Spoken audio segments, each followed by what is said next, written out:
Nubraorg, see kõlas tõesti ahvatlevalt. Kauge ja mahajäetud paik Ladaki ja Karakorumi mäeahelike vahel, kus paiknevad Induse jõe lätted ja kuhu minekuks vajab välismaalane eriluba. See kõik ootas Eesti džentelmenne eeloleva 2 või 3 päeva jooksul ees.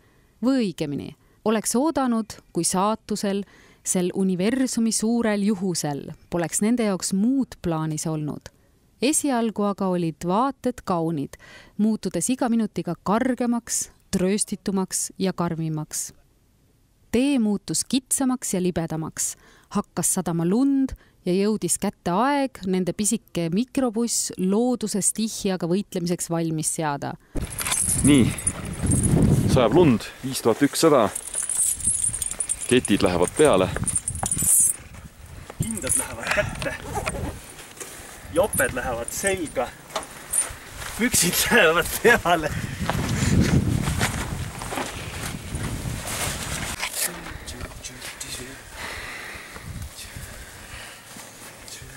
Kätte läheb kõrgmäest kinnas. Tunni ajaga soojast kliimast kliimasse. Kaasa võetud müts, sall leiavad esmakordset kasutust. Ja nüüd pane kurat otsa siia 1000 meetrit ja mõtle, et sa oled matkanud 5 tundi. Sa oled mingites paksudes ürpides ja sa tahad teha väga pilti ja filmi kellestki. Ja juures olevalt pildilt on näha, kuidas Indrek Nuume paigaldab meie autole 5000 meetri kõrgusel, 5083 meetri kõrgusel lumekette. Autorehvid on üsna väsinud, tagumised rehvid on sellised suverehvid, millega Eestis ei lubataks isegi suvel sõita. Aga me oleme siin Kuristiku serval. Ära liiga palju tagane, kukud alla. Jah, nii. Vaatame, mis Indrek seal siis nüüd teeb. Indrekul on asjad kõik käpas. See trupp tuleb sealt 2 motikat ja mingi kastikas tuleb ilmine. Ja tagant tuleb üha uusi ja uusi autosid. Ülevalt poolt näe, sealt tulebki mingi seltskond. Motikad, veoauto ja nende taga üks džiip, kes kulgevad mööda seda teed siia ja meist mööda. Nii. Rain tervitab meid, olles juba maskeerunud Dali lumeinimeseks. Ainult silmad paistavad. Nii, nüüd juht tagurdab. Indreku põhitöövõtteid kirjeldab sõna good. See on palju parem kui see, kui neid kirjeldaks sõna bad. Ja teine asi oli tal, et sõida edasi.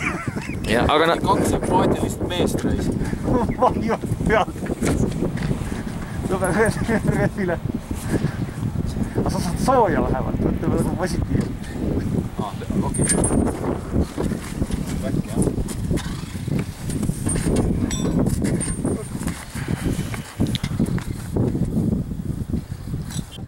Selles pingutuses ei olnud nad üksi. Kitsas kivine teerada 5000 meetrit kõrgemal Kroonlinna nullist oli täis erinevaid mikrobusse, sõjaväeveokeid ja mootorrattaid, kes kõik kukerdasid ja koperdasid nagu lehmad libedal jääl, olles endiselt lootusrikkad, et juba mõne tunni pärast õnnestub neil neist samadest mägedest alla laskuda juba aheliku teises küljes, tõotatud maal, Nubra orus.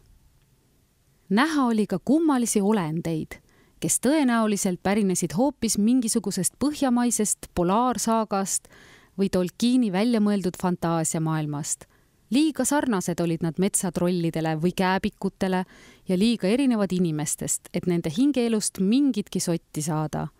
Kummalise koha kummalised asukad olid nad. Mäed muutusid ümberringi aga aina hallimaks, tumedamaks ja kurja kuulutavamaks. Kuni lõpuks tuli teha karm, ent ainuvõimalik otsus.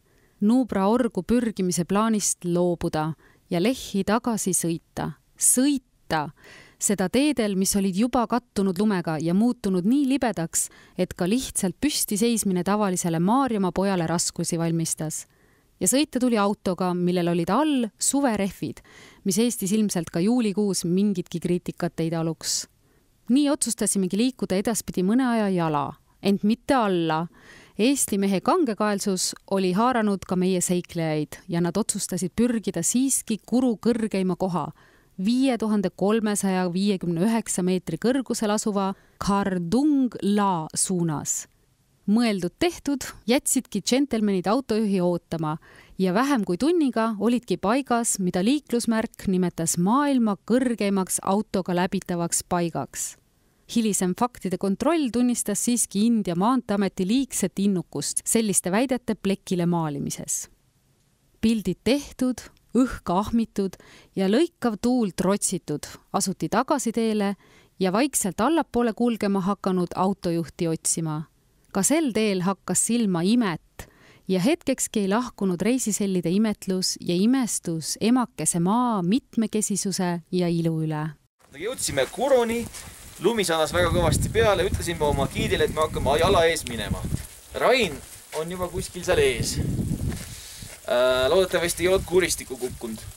Aga siin me leidsime väikse loodusnähtuse. Loodusest tihje sellise nagu kaunima poole, milleks on imekaunis jäätunud või jäätumas olev kosk. Ja nüüd käesolevaga ma lähengi ja puudutan seda käega. Martin, aga vabanda, anna andeks minu õhiklikkus. Miks käega? Sellepärast, et käsi on veel lähem sellele objektile. Ma panen ju käe peale. Nii et selline imelipärane asi on. Loodus on imeline, et tead, Martin, ma tahaks nutta. Jah, nüüd paneme kaamera kinni ja nutame. O3, O3, ozon.